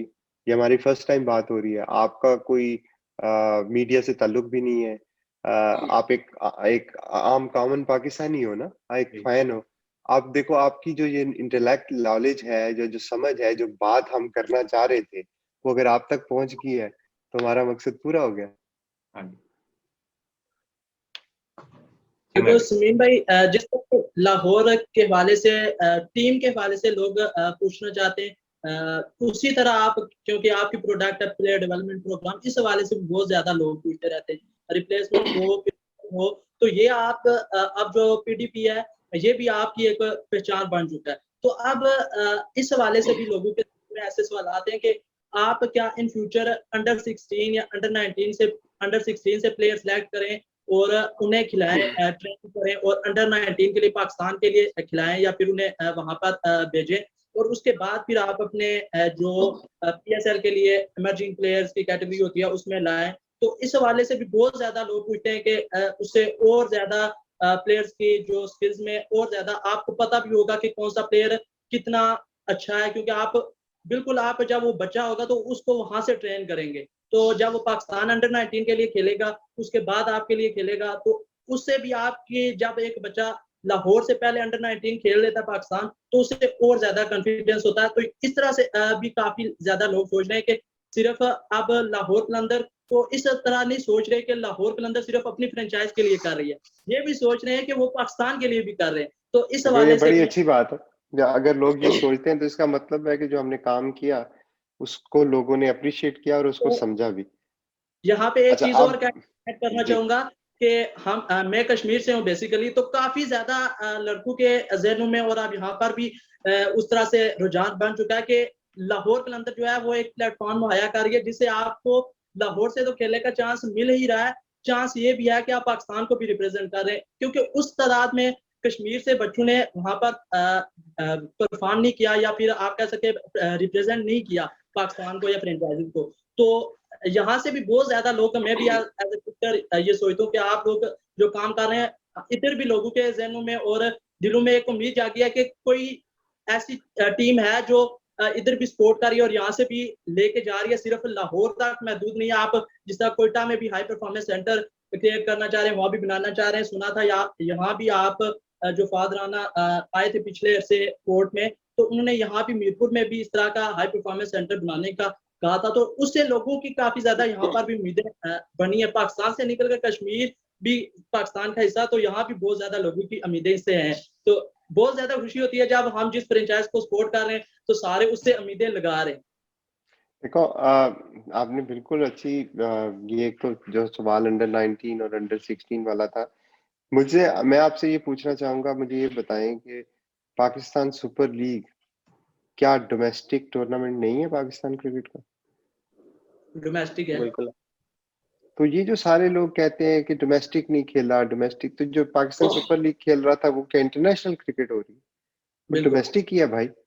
हाँ, अब पाकिस्तान सुपर लीग के बाद वो अगर अपने रीजन्स की तरफ से खेलता है या नहीं खेलता, 192 लड़के हैं जो रीजन में खेलते हैं, ठीक है। अंडर 19 जो ये जो सारा कुछ आपका स्ट्रक्चर है, 192 प्लस लोग हैं जो खेलते हैं अभी जो एग्जिस्टिंग सिस्टम। पाकिस्तान की कितनी पॉपुलेशन क्रिकेट खेलती है? हम सिर्फ उन 192 पे फोकस करें और बाकी सारों को छोड़ दें? वो किसी ने बिल्कुल ये सवाल भी पूछा हुआ था कि जी क्यों उधर से प्लेयर क्यों नहीं लेते हैं, आप अपने प्लेयर ले लेते हैं। आप वो जो 192 में से थे उसी में से लेना भाई, 5 फ्रेंचाइज ले रही है ना, और मैं भी तो ले रहा हूँ। ये जायद आलम जो है ये पीडीपी का तो नहीं है, बिल्कुल ये अंडर 19 से ही आया ना। तो देखिए तनकीद होना अच्छी बात है, लेकिन तनकीद बराए तनकीद नहीं होना चाहिए। मकसद को समझने की कोशिश करें कि लाहौर कलंदर, जिस तरह आपने कश्मीर में कहा, अगर यंगस्टर को होप दे रही है तो इसमें यार बुरी बात क्या है? इसमें तो कोई बुरी बात नहीं है। बिल्कुल हमारा जो काम है, हम किसी को डाउनग्रेड तो नहीं कर रहे हैं, हम ये थोड़ी कह रहे हैं कि जी डोमेस्टिक गलत है, गंदा है, हम अच्छे हैं, ऐसी तो कोई बात नहीं। हम तो ये कह रहे हैं कि जो पाकिस्तान के सिस्टम में जिनके पास अपॉर्चुनिटी नहीं है और वो स्किलफुल है, वो आप जैसे बच्चे हैं, वो मेरे जानने वाले नहीं है। मेरे जानने वाले होते तो चलो शायद ये भी हमारे पे इल्जाम लग जाता। वो आम कॉमन बच्चे हैं। फिर आप उसी को लिंक कर लें ब्रांड की फिलॉसफी के साथ कि कॉमन आदमी के साथ ये ब्रांड जुड़ा हुआ, आम इंसान के साथ।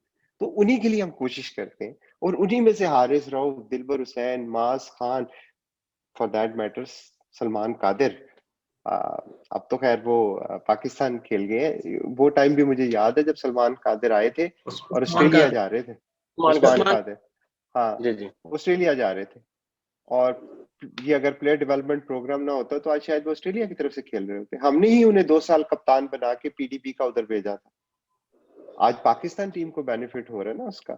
इसी तरह गुलाम मुदस्सर और मोहम्मद इरफान जूनियर जब क्वेटा चैंपियन बनी थी तो वो उनकी, उनको तो कोई जानता भी नहीं था, उनको तो कोई पूछता भी नहीं था अगर लाहौर कलंदर ना होती तो। सैफ बदर जो हमारे पहले पीडीपी का बैच था, उसमें सैफ बदर, उस्मान कादिर, गुलाम मुदस्सर और उस्मान उस्मान क्या नाम था उसका, उस्मान का इरफान जूनियर, उस्मान कादिर, सैफ बदर और गुलाम मुदस्सर, ये 4 लोग थे ना जो टॉप पे आए थे। अब वो देख ले वो कहाँ पे हैं, सारी टीमों को नहीं उनका बेनिफिट उठाया। उमर एक कराची के लड़के थे जो लेफ्ट आर्म स्पिनर है, वो हमारे प्लेयर डेवलपमेंट खेल के गए थे, उमर खान। उमर लेकिन खान। हम 100 लड़का तो नहीं रख सकते पीएसएल में। ये तो नहीं हो सकता कि हम 50 लोग लेके चले जाए। हमने उस लिमिट में रहना है। लेकिन आप देखो कि इस प्रोग्राम के थ्रू कितने बच्चों को फायदा हुआ। अगर मैं सिर्फ अंडर 19 के ही बच्चे पिक कर लेता तो ये सारे बच्चे लेफ्ट आउट हो जाते, तो किसका फायदा था? तो ये चीज भी सोचनी चाहिए। आपने सलमान 19 इरशाद, बाय द वे मैं भूल गया। सलमान इरशाद 19 मेंबर्स तो रखे हुए हैं स्क्वाड में। कुछ रिजर्व प्लेयर्स भी साथ लेके गए हैं अबू धाबी। एक तो हमने वो सेल्फी देखी थी कर्नल जाहिद की, वो तो मुझे लग रहा है रिजर्व प्ले में होंगे हमारे साथ। और भी कोई नाम अगर आप शेयर करना चाहें? जी, एक जाहिद है और उस्मान, वो जो हमारे मिर्जा हैं जिन्होंने डेब्यू भी किया था पहले मैच में, सही। Salman Mirza, left arm Salman. Bowler. और फिर फैरुद्दीन है, वो एक बड़ा एक्साइटिंग प्रोस्पेक्ट है। हम उनके साथ पिछले 1 साल से काम कर रहे हैं।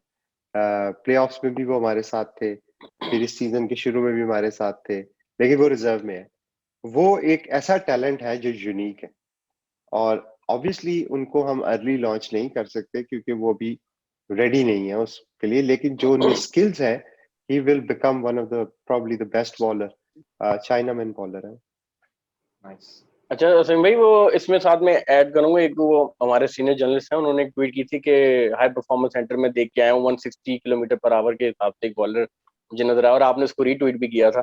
तो मैं चाहता था कि मैं उसके बारे में थोड़ा सा जरूर पूछूं कि थोड़ा सा उस बारे में आप अगर बता सके तो, क्योंकि एक्साइटमेंट होती है एक 160 के करीब अगर कोई बॉलर बॉल कर रहा हो। आप बताएं मुझे, आप नॉलेजेबल फैन है, आपको तो पता होना चाहिए। अभी नाम लिया है इन्होंने उनका, कर्नल जाहिद। कर्नल भाई कर्नल भाई। ग्लिम्सिस हमने तो देखे तो थे कर्नल जाहिद जो साइड है, के T10 लीग में। जाहिद जो है वो ऑब्वियसली जब उसको टी10 पे प्लेटफॉर्म मिला तो उसने काफी इम्प्रेस किया हम सबको, और हमारे साथ काफी देर से है वो। अब वो अपनी गेम में मजीद निखार लेके आ रहे हैं, तो he will touch 150 plus speed. बिल्कुल टेप बॉल अच्छा खेलने वाले आसिम भाई। यकीनन पाकिस्तान के सारे प्लेयर्स, कर्नल जाहिद का नाम तो सुना ही होगा।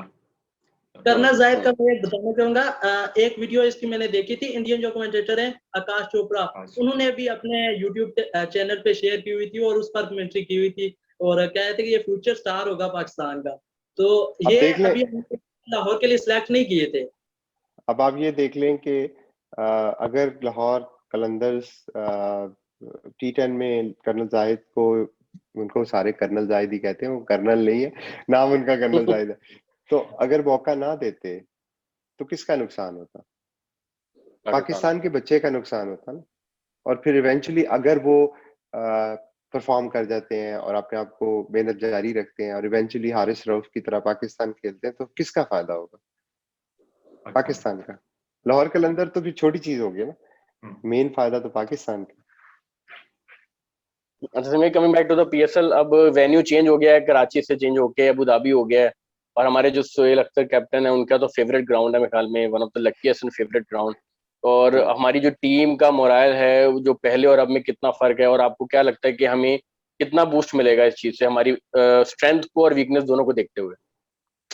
देखो ऑब्वियसली जो मैंने पहले भी अभी कल भी मेरा ख्याल में जब सोशल मीडिया पे जोहेब ने मुझसे ये सवाल पूछा था, किसी फैन ने ही पूछा था, फेवरेट ग्राउंड जरूर होती है आपकी, हर एक की होती है, हमारी भी है।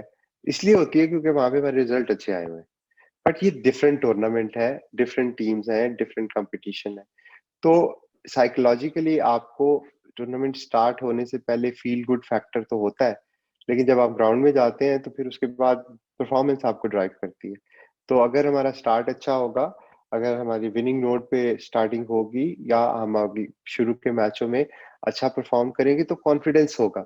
अगर नहीं परफॉर्म करेंगे तो यही this ground will become nightmare for everyone. तो इसलिए इन चीजों से ज्यादा फर्क नहीं पड़ता। हाँ, साइकोलॉजिकली आपको एक होता है कि जी मैंने यहाँ पे अच्छा खेला है, तो उम्मीद मुझे बहुत ज्यादा है कि सुहेल जो है वो परफॉर्म करेंगे इन ग्राउंड पे भी, और बाकी भी जहाँ पे भी हम खेलेंगे उन ग्राउंड।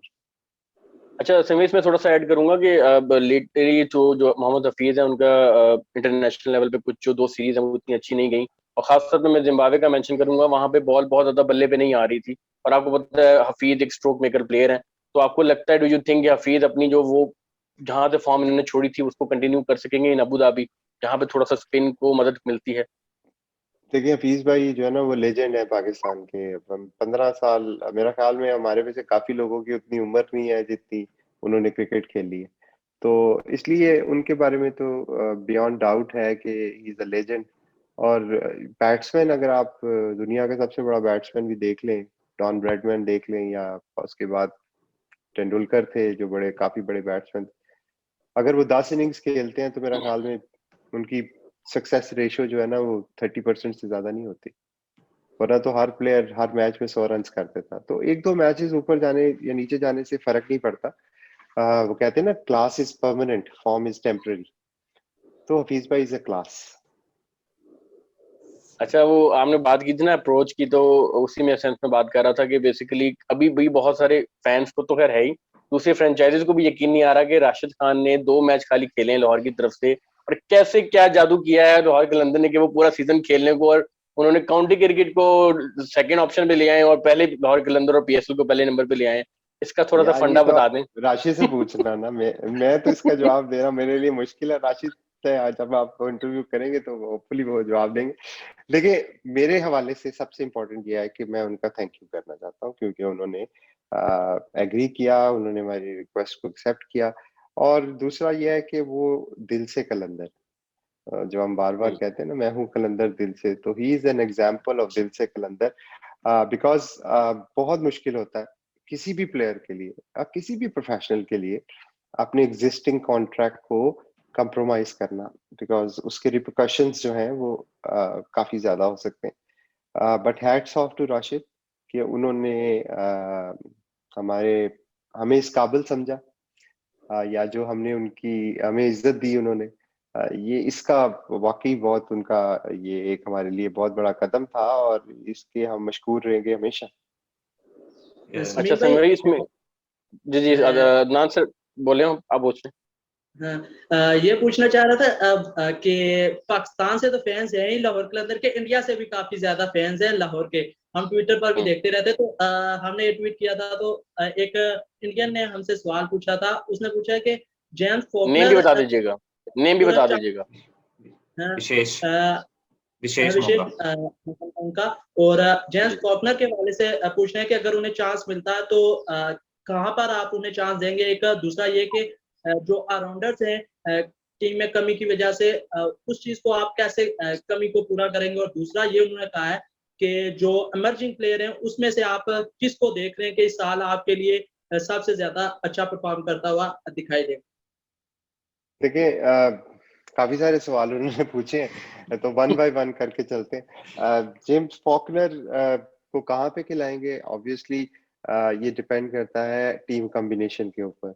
अगर हम जेम्स फॉकनर को उनसे पहले भी 4-5-6 बैट्समैन होंगे तो वो भी देखना पड़ेगा कि हमारे टीम कॉम्बिनेशन क्या है, तो इसलिए ये अभी से प्रिडिक्ट करना बहुत मुश्किल होगा।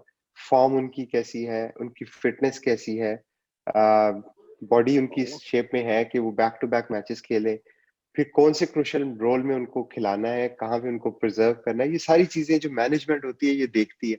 और ये प्री डिटर्मिन नहीं होता, ये आप उस जगह पे जब जाते हैं और टेस्ट में आप देखते हैं तो उस पर असेसमेंट करते हैं कि कौन कितनी फॉर्म में इस वक्त लग रहा है, फिर उसके हिसाब से फिर आपकी डिसीजन मेकिंग होती है।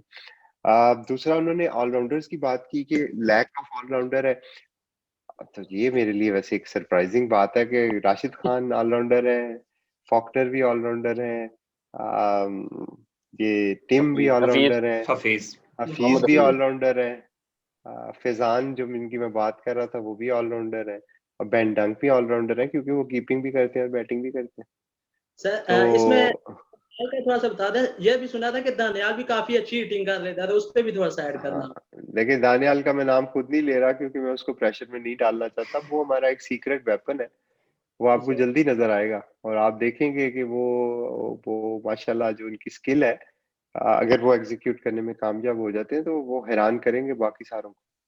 दानियाल से एक्सपेक्टेशन है वो T10 का जो उन्होंने पहली बॉल खेली थी उसमें पहली बॉल पे उन्होंने 6 मारा था और स्ट्रेट 6 मारा था, स्टेडियम से बाहर पहुंच आई थी। वो मैं आपको बताऊं, उनको हमने साइड मैचेस जो पहले थे वो भी खिलाए थे, उसमें उन्होंने 50 भी किए। और वो मुझे थोड़ा शॉकिंग ये हुआ था कि हमारा कुछ मैचेस में जरूरत पड़ी थी, आई थिंक सेकंड मैच में या थर्ड मैच में PSL इसी सीजन में, तो उसको नीचे थोड़ा भेजा गया था दानियाल को, उससे पहले हारिस को भी भेजा गया, शाहीन को भेजा गया। वो मुझे शॉकिंग लगा था कि दानियाल को थोड़ा पहले भेजना चाहिए था अगर आप खेल में। अब देखो, अभी जब आप यंगस्टर होते हो ना, तो नए होते हो टीम के अंदर, तो आपको एकदम आपने एक तरह से ना प्लेयर को ग्रूम करना होता है, उसको बर्बाद नहीं करना होता। आपका मकसद ये होता है कि प्लेयर को कॉन्फिडेंस दे, आहिस्ता आहिस्ता आहिस्ता आहिस्ता। अगर आपको एक अच्छा प्लेयर मिल गया है तो इसका ये मतलब नहीं है कि आप उसको इमीडिएटली इम्तिहान में डाल दें, वो आप उसके साथ ज्यादती करेंगे। जिस तरह फैजान की मिसाल ले लें, और ये आप अगर क्रिकेट ऑस्ट्रेलिया की हिस्ट्री दें तो वो क्या करते हैं, माइकल क्लार्क आप सबको याद होगा, अब आपकी दौर में ही खेले, उनको उनका शुरू में डेब्यू कहाँ पे था, 6 नंबर पे खेलते थे वो। बेतहाशा मिसालें हैं, वो उधर से 6 नंबर से खिलाते हैं, फिर थोड़ा कॉन्फिडेंस देते हैं, फिर आहिस्ता आहिस्ता ऊपर लेके आते हैं। इसी तरह दानियाल है, वो एक यंगस्टर है, इमर्जिंग खेल रहे हैं, उनके ऊपर एक्स्ट्रा प्रेशर कोई नहीं है, और जब टीम को राइट लगेगा कि वो रेडी है, उनको डेफिनेटली चांस दिया जाएगा। अच्छा समीन भाई, ये कल वीडियो भी आपने बात की थी, हारिस माशाल्लाह पहले से बहुत ज्यादा फिट लग रहे हैं, और दानियल का तो खैर मैं इंस्टाग्राम भी फॉलो किया हुआ है, वो अपनी जिम की तस्वीरें काफी लगाना पसंद करते हैं। तो वो चीज आपने बिल्कुल एक कल्चर यंगस्टर्स के अंदर बड़ा अच्छा है कि लाहौर कलंदर ने इस चीज की अहमियत उजागर की है, और माशाल्लाह आप खुद भी इस पे अमल करते हुए बहुत जो है ना शेप में आए हुए, एक तो हमें भी आप थोड़ा सा वो दीजिएगा कि हम भी थोड़ा सा इससे फायदा उठा सकें। दूसरा मैं जानना चाहता हूँ कि आपको क्या लगता है फरवरी से लेकर जून में अहमद दानियाल में उनकी बॉलिंग में और उनकी जो पेस में कितनी कोई बेहतरी आई होगी? देखिए, पेस ही सारा कुछ नहीं होता। कॉन्फिडेंस एक बहुत बड़ी चीज होती है, पेस को कहाँ यूज करना है वो एक स्किल है। तो पेस तो कोई भी शायद निकाल ले, 145 148 पेस निकालना अच्छी बात है, वो स्किल होना अच्छी बात है, लेकिन उसको यूज कैसे करना है ये एक्सपीरियंस से आता है। मेरा ख्याल में जो उन्होंने एक्सपीरियंस लिया, कुछ मैचेस में उन्होंने खेला, गेल को भी बॉलिंग की, कैच भी छूटा, फिर उन्होंने बोर्ड भी किया कॉलन इंग्रम को, ये कॉलिंग में सारा कुछ उन्होंने सीखा। और अब मैं समझता हूँ कि वो सारा सोचते भी रहे होंगे कि मैंने कहाँ सही किया, कहाँ गलत किया, और पिछले दिनों हाई परफॉर्मेंस में प्रैक्टिस भी करते थे।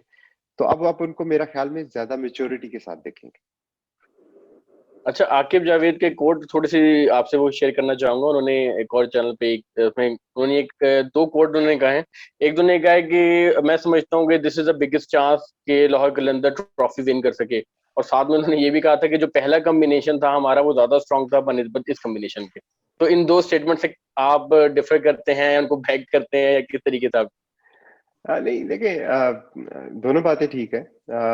मैं मेरे पर्सनली पॉइंट ऑफ व्यू से कॉम्बिनेशन डिपेंड करता है ओपोनेंट की क्या कॉम्बिनेशन है। तो अगर हमारा कॉम्बिनेशन चेंज हुआ है तो ओपोनेंट्स के भी कॉम्बिनेशन, तो शायद आके भाई उस कॉन्टेक्स्ट में आपसे बात कर रहे हो कि उनको ये लग रहा है। बाकी क्रिकेट में बहुत ज्यादा मुश्किल होता है यार ये चीजें कहना कि कौन जीतेगा कौन हारेगा। और सॉरी, शॉर्टर फॉर्मेट में तो बहुत ही मुश्किल होता है, लेकिन हमें चूंकि अब हमारी जो कुछ स्ट्रेंथ्स ऐसी हैं, इस दफा कॉन्फिडेंस हमारा काफी अच्छा है। जैसे मैं भाई कुछ क्वेश्चन है जो बेसिकली स्पेशली मैंने आपके लिए रखे थे, क्योंकि वो नॉर्मली आप ही ज्यादा बेहतर बता सकते हैं। एक्चुअली जी फैंस को, इवन के हमारे जो फखर है मेरे साथ, ये इनको भी इतना ज्यादा आइडिया नहीं था, इसलिए मैं इस चीज को आपसे पूछना चाहता हूँ कि जब लीग जैसे पाकिस्तान से जैसे अब यूएई में शिफ्ट हुई है इस दफा, तो खैर एक आतिफ राना ने बताया कि बहुत अच्छी बात है कि बोर्ड ने वो इजाफी चार्जेस आप लोगों पे नहीं डाले, लेकिन नॉर्मली इतना इजी डिसीजन नहीं होता। ये फैंस को इतना आइडिया नहीं है कि वहां पे जाने की कॉस्ट क्या होती है, सारा कुछ मामला किस तरीके से आप लोग हैंडल करते हैं। आपकी बात समझ गया हूँ कि फ्रेंचाइज के जो ये सारे मामलात हैं कॉस्ट और रेवेन्यू को लेके, इसके बारे में आपका क्वेश्चन है। देखिए, ये एक ऐसा टॉपिक है जिसके ऊपर मैं आपको काफी डिटेल में एक्सप्लेनेशन देना चाहता हूँ, लेकिन I think we have a shorter time. But सिर्फ इतना कहूंगा कि जब हम कोई चीज शुरू करते हैं तो बहुत सारी उसमें टीथिंग प्रॉब्लम्स होती हैं, और मकसद ये होता है कि चीजों को बेहतरी की तरफ लेके जाएं। मैं समझता हूँ मिसान मानी साहब और उनकी टीम जो है वो इस बात को समझती है, और वो इस इस प्रोडक्ट की बेहतरी के लिए काम कर रहे हैं। हमें हर बात पे पीसीबी को क्रिटिसाइज नहीं करना चाहिए, क्योंकि उनकी भी इंटेंशन चीजों को बेहतरी की तरफ ही ले जाने की है। लेकिन कुछ चैलेंजेस आते हैं जो उनकी मजबूरियां भी है, उनको हमें समझना है, जो हमारी मजबूरियां है उनको उनको समझना है।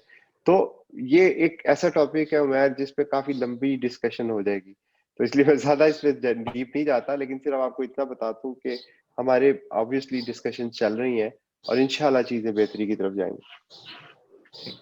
स्मिन भाई, आपने स्ट्रेंथ की बात की थोड़ी देर पहले। हमारी स्ट्रेंथ यकीनन फास्ट बॉलिंग हमारी जो है, शहीन है, हारिस हैं, दिलबर हैं, अहमद दानियाल हैं। इसमें से कोई भी ऐसा फास्ट बॉलर नहीं है जिसको आप बेंच कर सकें। और यासिर तो यकीनन है ही, वो तो किसी भी कॉम्बिनेशन में हमारे साथ होंगे। तो क्या यूएई की कंडीशन देखते हुए, अबू धाबी की कंडीशन देखते हुए, इन फास्ट बॉलर में से किसी को बिठाकर आपको स्पिनर ऐड करना चाहेंगे, या अपनी जो स्ट्रेंथ है फास्ट बॉलिंग की उसको बैक करेंगे?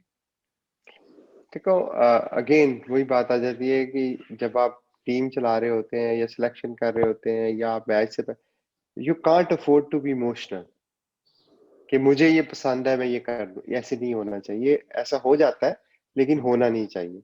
लेसन हमने जो हिस्ट्री से यही सीखा है कि अपनी हिस्ट्री से, कि चीजों को मेरिट पे करें, इमोशनल ना हो। पांच दफा मुझे फॉर एग्जांपल अगर दिलबर बहुत पसंद है तो मैं कहूँ कि वो टीम मेरी बेशक ऊपर नीचे हो जाए, मैं दिलबर को खिला दूं, ये गलत स्ट्रेटजी। इससे इससे बचना चाहिए। तो जो भी होगा, जो भी हम फाइनल आउटकम बनाएंगे उसमें कुछ चीजें देखनी होंगी। Number one, wicket. विकेट की सूरत हाल क्या है, क्या वो स्पिनिंग विकेट है, क्या वो फास्ट विकेट है। ऑपोजिशन जो है उसके प्लेयर्स की स्ट्रेंथ और वीकनेसेस क्या है, क्या वो स्पिनर्स को अच्छा खेलते हैं या वो लेफ्ट आर्म से थोड़े वीक हैं, या ये सारी चीजें देख के फिर आप ये देखते हैं कि मैं अपनी बैटिंग और बॉलिंग को बैलेंस करूं। ये ना हो कि ज्यादा बॉलर डाल लूं और बैटिंग शॉर्ट हो जाए, या ज्यादा बैट्समैन डाल लूं और बॉलिंग शॉर्ट हो जाए। तो जो ये सारी स्ट्रेटजी होती है ना, इसी के लिए आपका वो पूरा थिंक टैंक होता है। आकिब भाई हैं या बाकी कोचेज हैं, ये जब बैठते हैं एनालिस्ट, तो फिर हर पहलू पे डिस्कशन होती है और उसके बाद फिर एक टीम बनती है, जो कि हो सकता है आपको ना पसंद आए, लेकिन उसके बिहाइंड कोई ना कोई लॉजिक या थॉट जरूर होती है। जी मैं भी और अपना जीत जाए टीम तो सबको अच्छी लगती है, हार जाए तो लगता है कि ये बिल्कुल ही पागल है, इनको कुछ पता नहीं है। इनसे बेहतर मैं टीम बना लूं। इधर टीम ला लोगे, सही बात। सुनील भाई, सुल्तान का थोड़ा सा पूछना चाहूंगा, क्योंकि सुल्तान अहमद आपके साथ T10 में भी रहे, काफी ज्यादा जो आपको लाहौर कलंदर को फॉलो करते हैं, T10 से उन्हें जानते हैं, कुछ फैंस अभी भी नहीं जानते उन्हें, सुल्तान अहमद को। तो आप उस तरह से भी, जिस तरह से मैं अपने तौर पर सोचता हूँ, मैं सोचता हूँ कि हमारे पास अनफॉर्चुनेटली स्मिथ प्लेयर इस वक्त अवेलेबल नहीं है, तो उनका भी काफी अच्छा हमारे पास ये बैकअप ऑप्शन हो सकते हैं, जिस तरह से हमारा बैलेंस था।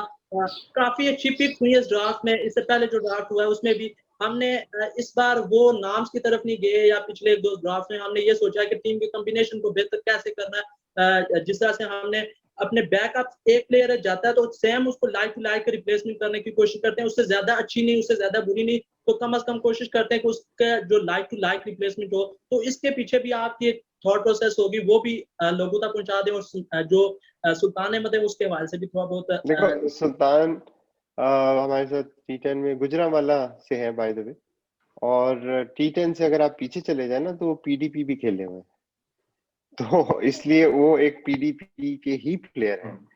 हम इंटरव्यू अब कर चुके T10 हैं में क्योंकि सुल्तान अहमद का इस अपने हाँ, वो प्लेटफॉर्म पे। आपको भी पता होगा, जी और सुल्तान ने जितनी अच्छी परफॉर्मेंस दिया, वो डिजर्व करते हैं ये चांस। आप अगर जो बॉलिंग उनकी देखें T10 में, तो बैट्समैन मार ही रहे होते हैं ना, वो तो मौका ही नहीं देते, और फिर वो नए बॉल से कर रहे थे, क्रिस गेल को कर रहे थे, पोलार्ड को बॉलिंग कर रहे थे, जो बहुत बड़े बड़े नाम है, और उन्होंने परफॉर्म किया तो डिजर्व करते हैं। I wish him all the best.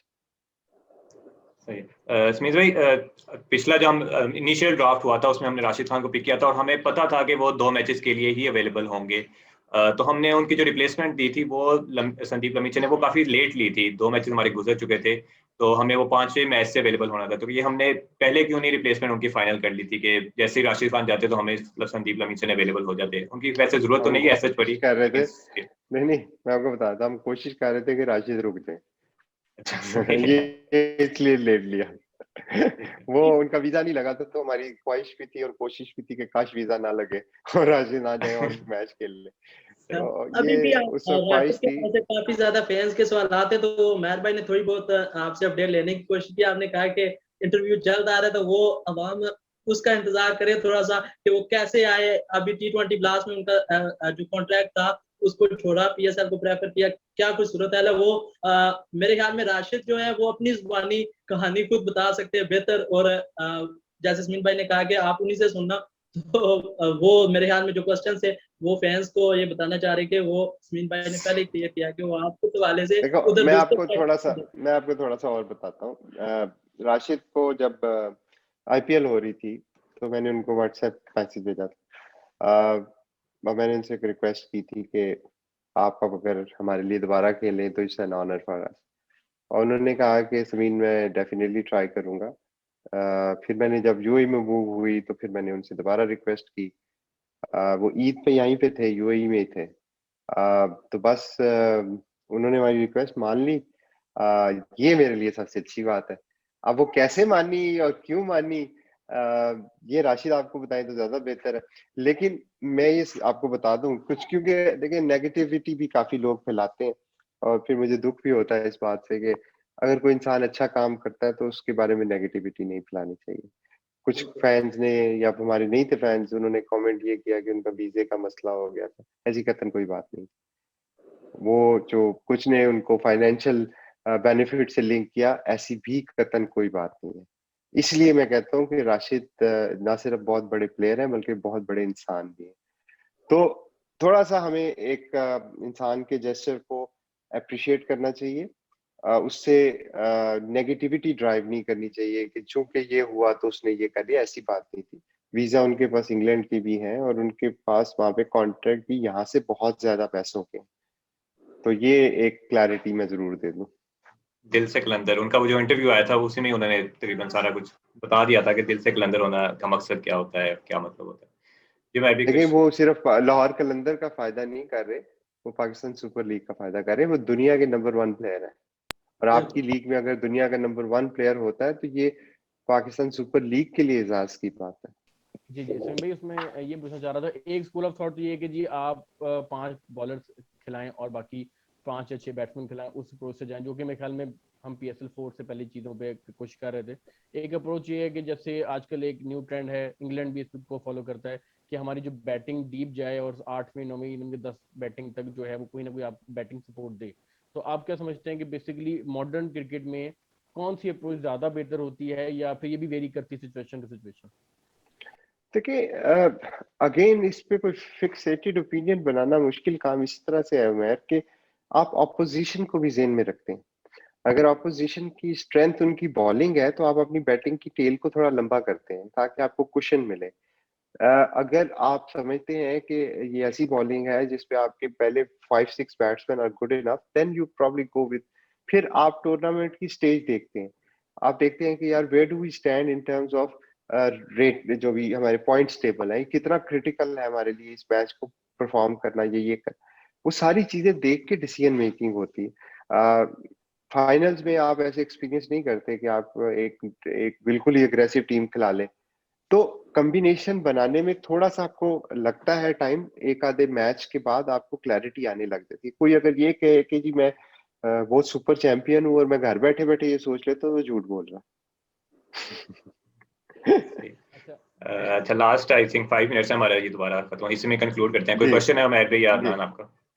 Sameer भाई कोई लास्ट पैगाम देना चाहिए फैंस के लिए और प्रिपरेशन किस तरह चल रही है उस बारे में थोड़ा? यार मेरा सिर्फ एक ही आप लोगों से थैंक यू वेरी मच। मुझे यकीन मानो आज आप लोगों के साथ इंटरव्यू करके सबसे ज्यादा मजा आया।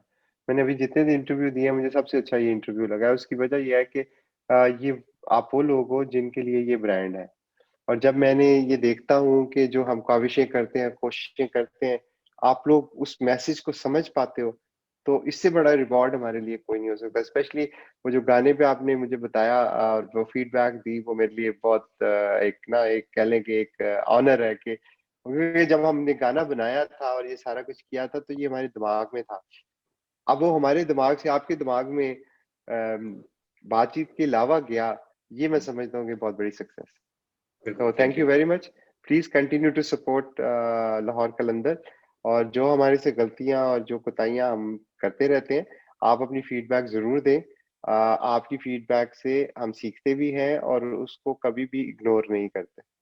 बिल्कुल, ये हमें पता ही है ऑलमोस्ट तकरीबन फैंस हम साकिब भाई भी जैसे हैं, फैंस वगैरह सारे जो लाहौर के मेन फैंस हैं, आपसे बातचीत होती रहती है और बताते रहते हैं कि पहली पिक है तो आप इसको प्रेफर करें, हमारी ख्वाहिश ये है। इवन राशिद खान की भी जब प्रेफरेंस होनी थी तो तमाम फैंस चाहते थे कि राशिद खान है तो राशिद खान को पहले पिक किया जाए, फिर आप ऑनर भी करते हैं हमारी उस बातचीत का। नहीं डेफिनेटली यार, आप लोगों का नॉलेज अच्छा है, आप लोगों की पैशन हो, पैशनेट हो। देखो एक इंसान कभी भी कंप्लीट नहीं होता, एक टीम हमेशा कंप्लीट होती है। तो आप हमारी टीम हो। बिल्कुल ऐसे ही। मैं भी कुछ कहना चाह रहे हैं उनकी आवाज। उमैर आपकी आवाज नहीं आ रही। आवाज आ रही है मेरी? उमैर अब आ रही। आवाज आवाज अब आ आ रही रही। अब आ रही। अच्छा, स्पेशल थैंक यू करना चाहूंगा बस मैं समीन भाई का, उन्होंने मेरी ऑनर की, और मैं आपको ये बताना चाहूंगा कि अपने इस चैनल पे फर्स्ट टाइम मैंने लाहौर कलंदर की वो पहनी है, और ये आपकी ऑनर के लिए, आपकी मोहब्बत के लिए, क्योंकि आप थैंक यू। हमेशा मतलब मुझे भाइयों की तरह रखते हैं छोटे, और बहुत खाली मुझे कि अब तमाम जितने भी लाहौर कलंदर के फैंस हैं, मतलब ये पहली फ्रेंचाइज ऐसी है जो कि ओनर से डायरेक्टली इंटरेक्ट करती है। हम हर तरह का मुश्किल हो या इवन के आपसे बिना डरे कोई क्वेश्चन कर लेते हैं, और ये सबसे बड़ी इस जीत है आपकी भी और इस फ्रेंचाइज की, और इसी वजह से हम आज माशाल्लाह सबसे ऊपर है। तो thank thank you you very so much much once Umair. Again for coming to our show.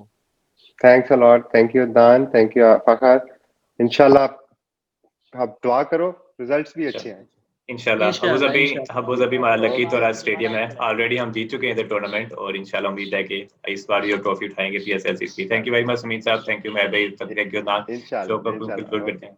बहुत अल्लाह शुक्रिया, हाफिज। अल्लाह हाफिज। अल्लाह हाफिज। अल्लाह हाफिज।